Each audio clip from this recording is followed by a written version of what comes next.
Lesson 19. I am not alone in experiencing the effects of my thoughts. I am not alone in experiencing the effects of my thoughts. So yesterday we talked about the effects of my seeing. Today, I am not alone in experiencing the effects of my thoughts. Why am I not alone?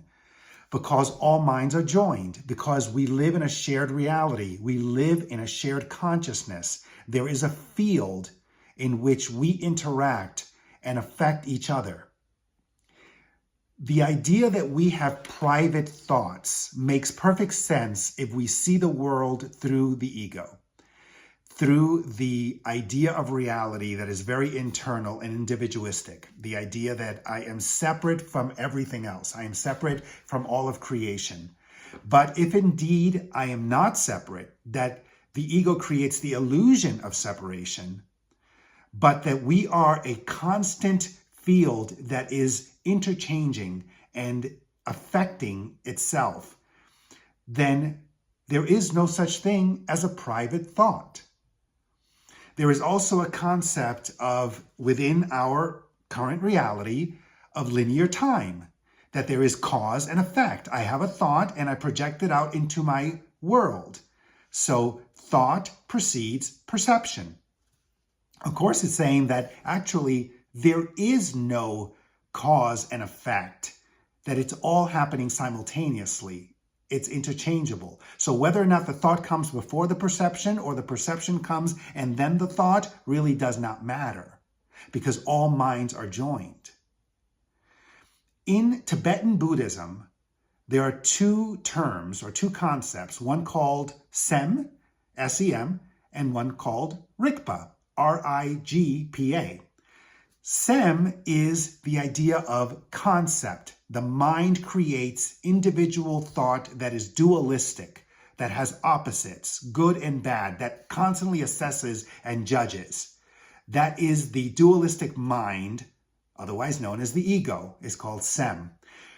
Rigpa is awareness itself, non-dualistic awareness, that it's all shared and has a ground of well-being. An analogy would be SEM is the cloud or the clouds.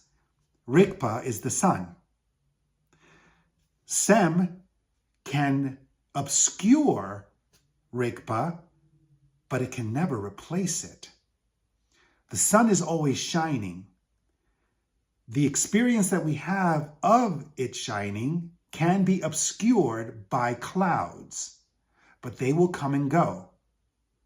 Rigpa, the sun, is always present.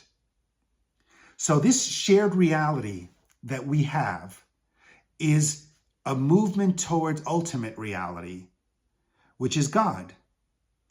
And so when we're able to accept the idea that you are never alone in experiencing the effects of what it is that you think, you start to open up to the fact that all of creation is moving together into a place of wholeness.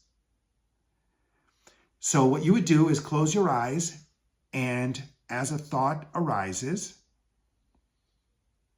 I'm wearing a red shirt today. That's the thought that I just had. I am not alone in experiencing the effects of the thought that I'm wearing a red shirt. Seems to be so inconsequential. But the fact is that all thought has a ripple effect on the field itself. And it shows how much power your thoughts have, not just to create the reality that you experience, but that it actually has a ripple effect on all of reality. Drink it in, take it in, see how your thoughts influence your surroundings, the people that are in your life. Start to open up the idea that their thoughts also influence you, because we all share this current reality. I am not alone in experiencing the effects of my thoughts. Lesson 19. See you tomorrow.